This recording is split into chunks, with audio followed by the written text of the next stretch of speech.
Ever feel like the spiritual rule book needs an update for the times we live in? Well, today, we're diving into an ancient Hindu text that says, yeah, it absolutely does. We're talking about the Parashara Smriti, a guide to living righteously that was specifically designed for our current era, the Kali Yuga. So let's see what this ancient guide has to say about navigating our modern world.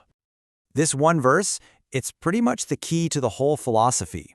See, according to Hindu cosmology, time moves in these huge cycles called Yugas. And as the ages turn, human nature, our spiritual capacity, even our physical stamina, it all declines. So what worked in a golden age of saints, well, it's just not going to cut it for us. The highest virtue literally changes with the times. And here's where it gets really fascinating. The tradition maps a different guide, or a different Smriti, to each age. In the Kali Yuga, this age of incredible virtue, the go-to guide was the Manusmriti. As things declined through the Treta and Dwapara Yugas, other guides took over. And for us, right here, right now, in the Kali Yuga, the sages pointed to the Parashara Samhita as the definitive authority. So, here's our game plan. We're going to start by understanding the crisis of our age that made this new guide necessary. Then, we'll get to know the Parashara Samhita itself. Check out its core teachings, like the 6 essential duties and key rituals, look at its rules on purity, and then wrap it all up by asking, what does this all mean for us today? Okay, so to really get why a new guide was even needed, we first have to understand the problem as the ancient sages saw it, the unique spiritual and ethical environment of our time, the Kali Yuga. And this slide, it sums up the whole shift perfectly. Back in the Kali Yuga, people were thought to have the mental and physical grit for intense austerity, what's called tapas. But in our age, with our capacities, let's just say a little diminished, the highest and most accessible virtue becomes dana, or charity. The path to doing the right thing had to become more practical for the people living now. But here's the twist. The text points out that even the idea of charity itself has been watered down. What was supposed to be a pure act of giving has, a lot of the time, become just a transaction, a payment for services. This wearing away of virtue, even in its most basic form, just screamed for a clear, updated guide. So, we've seen the problem, a world where virtue is kind of leaking. Now, let's turn to the solution the sages came up with, this specific guide written just for our times. I absolutely love this analogy from the text. Life, or samsara, is pictured as this tough journey across a dark, stormy ocean. And scriptures like the Parashara Samhita, they're not just rule books. They're meant to be like these massive floodlights, lighting up the path and helping us steer through all the chaos. So this is the main takeaway right here. This text isn't just one option among many. It's pointed to as the authority for our age. Think of it as a spiritual user manual, written with a deep understanding of the specific struggles, the distractions, and the limitations that modern people face. All right, so what's actually in this user manual? Well, it starts with a really practical framework for daily life called the Shat Karma Vidhi. That's the law of the 6 essential duties. And traditionally, this was prescribed for what are called the twice-born classes, basically those who went through a spiritual initiation on top of their physical birth. The great sage Parashara basically boiled down the essence of a righteous daily life to just 6 key actions.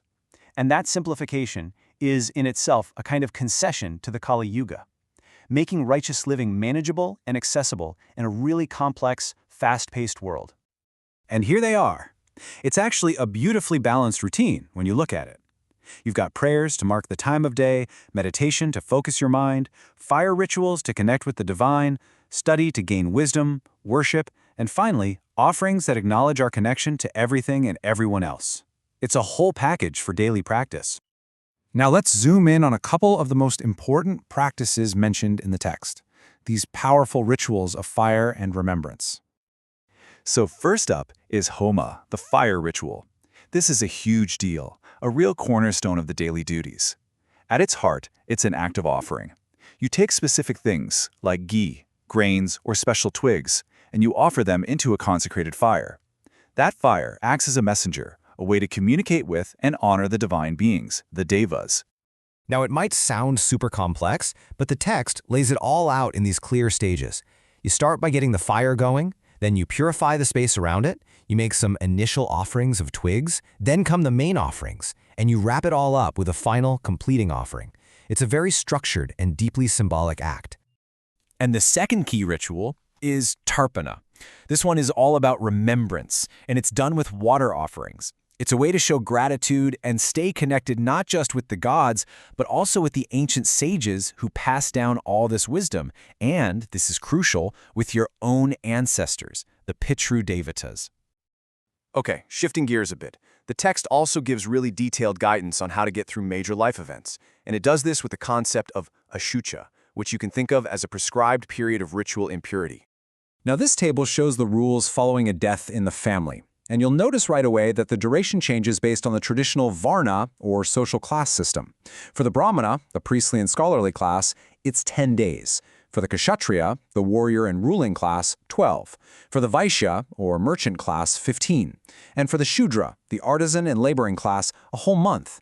Now the text doesn't really explain the why behind these differences, but scholars suggest it might reflect the different levels of ritual purity and social duties tied to each class, which would mean they needed different amounts of time to get back into the swing of normal life. And this period wasn't just symbolic. No, it had very real practical effects on everyday life. During Ashocha, the family was basically barred from many of their normal duties. No cooking, no giving or receiving charity, no fire rituals, not even studying scripture. It's a mandatory timeout, a period for mourning and for purification. So, all of this brings us to our final and maybe most important question. After going through all these detailed duties and rituals and rules, you have to ask, what's the point? What relevance does any of this ancient code have for us today? But when you boil it all down, the Parashara Smriti is fundamentally a practical adaptation. It's a structured, and I'd even say compassionate, response to the challenges of an age where people are seen as having less spiritual focus and physical endurance than they did in the past. So you see, it's not about a random list of do's and don'ts. It's a whole system. Every single duty, every ritual, every rule of purity, it's all a piece of a bigger framework. And it's designed for one single purpose: to help people and society keep Dharma, that is, righteousness and virtue, going, even when the world around them makes it really, really hard. And this one quote just sums it all up perfectly. Dharma protects those who protect it. The idea is that by making the effort to live by this righteous code, you are, in turn, protected and held up by it. It's a two-way street with virtue itself. Which leaves us with a final thought to chew on. We live in a world that is changing faster than ever. So the question for all of us, no matter what we believe, is this: how can ancient blueprints for living a good life, like this one, speak to our own very modern search for structure and for meaning?